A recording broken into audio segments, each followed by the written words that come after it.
One thing he said though, I want to go out and I want to travel for a couple weeks at a time, he said, but not necessarily in that van. He said this van is just too small, which I absolutely understand.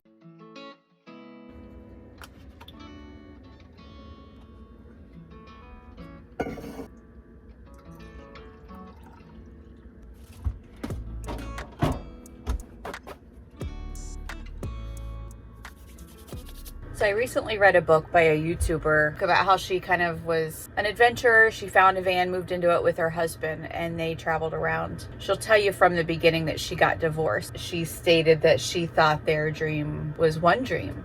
She thought he wanted the same thing that she did. The seat next to her, the passenger seat, metaphorically was empty because he was doing it for her. It wasn't his dream. And then eventually he kind of broke and that was that. So I asked Brian recently just to make sure, like that hit me. And I thought, I am a traveler, adventurer, don't want to sit still for long. It was a conversation. Let me learn from someone else's mistake. All that to say that we do actually have the same bug in us to travel, see the world, and we're almost done. He's retired and I'm really, really close. So once we're done and the kids are graduated, we will have a little bit more ability to do that. So one thing he said though, I want to go out and I want to travel for a couple weeks at a time, he said, but not necessarily in that van. He said this van is just too small, which I absolutely understand. And even with myself and Greta, with myself and the dog, actually, it's really nice because she's a good dog. I can tell her where to sit to get out of the way, and that works perfectly.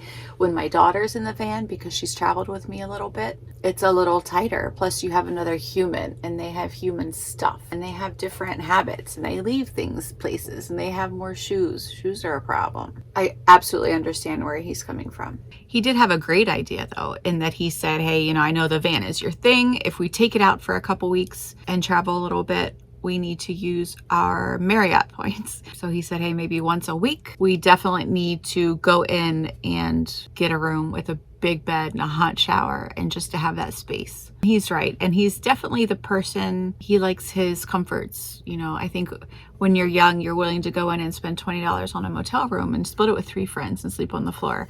It's not really the case when you're our age, mid-40s. One thing I think is very important when it comes to feeling more spacious inside of your van: countertops. My countertops are actually made from actual pieces of furniture. So they are not built like a kitchen counter. Mine are, I believe, roughly 17 and 19 inches deep. So they don't protrude into the middle of my van much. And it gives me a lot of space. I have to say, I don't have many regrets at all in my van. I thought about it for a long time. I believe I waited about 8 months between when I actually had the van and waiting for my spot to pop up to pop open with the builder that I had chose. Not that there were many. I have a book that just page after page is layout that I was trying to work into the Factor.